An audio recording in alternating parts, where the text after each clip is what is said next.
name is Prince Darlington Peter Onwe, Okay, the Executive Director of Inspiring Generation and Humanity Support Foundation, South Africa in brief.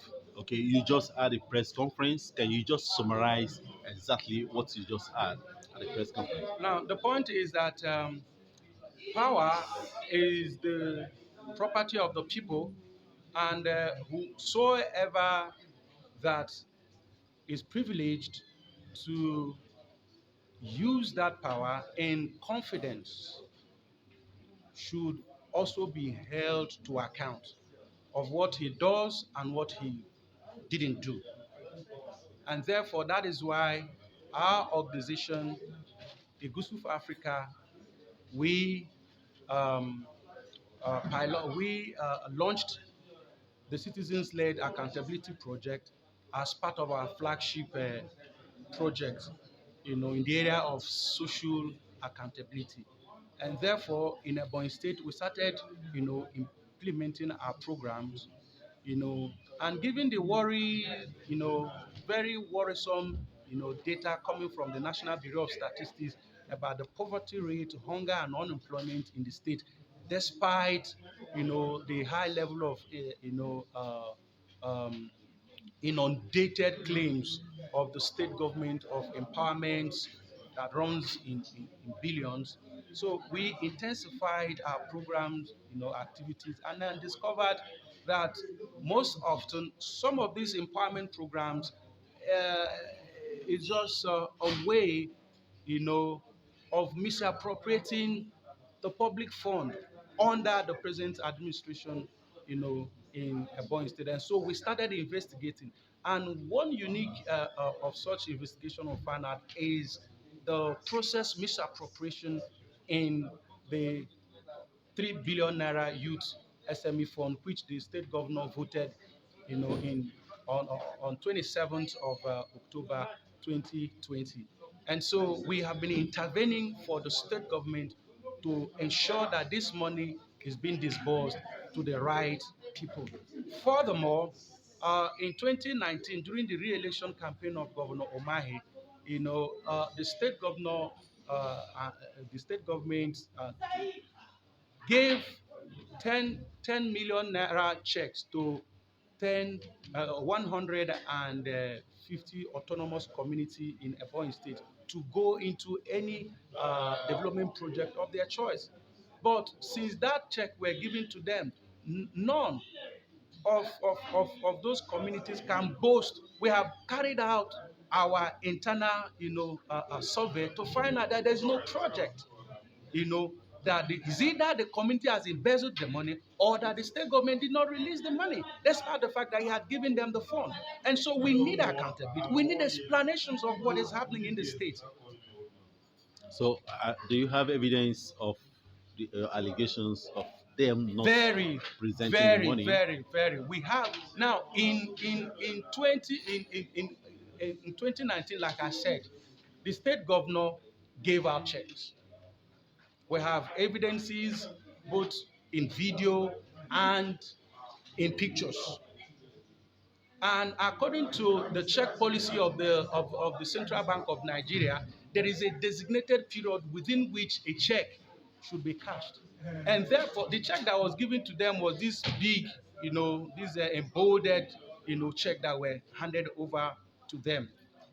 And therefore it is obvious that that the state government committed a fraud, a check-related fraud. Yes, it's an allegation. Have you done your findings in the bank whether the money We was had released? written to the bank, we had written to the United Bank of Africa, the same content, we had written to the governor about that particular fund. This is our observations about this particular fund. And we also copied the United Bank of Africa, Ogoja Road branch, that this is our finding, this is our finding. Therefore, in line with the Freedom of Information Act, please, can you kindly provide to us how many communities that have accessed this fund? How many communities have not accessed this fund? We also asked them if there was no community or communities that have accessed that fund, what is the reason? But from then till now, They have not responded. How long are you talking about? It was in February This year? this year. Yes, So in the space of like over 6 months over 6 months that or you are more. talking about. Yes. So what are the next steps you intend to do to Well, take? the next steps is an exclusive decision of the organization and requires not to be in public information for now. Well, you allege threat to your life. By who? By the state government under the leadership of Governor Dave Omai. In fact, as at Wednesday last week, I think, yes, Wednesday last week, the state governor, they had made an arrangement to secretly use secret police system to track me here track me wherever I am, capture me, torture me, and then bring me back to, you know, to Abakaliki for whatsoever God knows. Now, on the 14th, on the 14th, which I think is on Thursday, the governor also, during a state executive council meeting, instructed the Honorable Commissioner for Internal Security, Border Peace and Conflict Resolution to, search for me wherever I am and make sure he gets me and teach me a lesson. He also instructed the Honorable Commissioner for Justice to file a suit against me, which is accept. Let them file a suit against me if they feel all what I'm saying is a libel, that it constitutes a libel. Let them file a suit against me. But this that you said And that if they file the suit against me, arrangements are in place that all the processes and proceedings of the trial of their case will have to be live, on live the surveillance, allegation TV that he surveillance. instructed the commissioners to get you. Do you have evidence for that? That, is when the matter comes up. Once the matter if he denies it, and then if he denies it, then that is when my response, will tell him that he said so or not. Thank you so much. Your name again? My name is Prince Darlington Peter. In addition to my threat, in addition to the threat to my life, they had the Nigerian police had been on manhunt for me. The DSP of police, DSP Bruno, the commander of anti-kidnap unit of the Nigerian Police Force, Ebonyi State Command.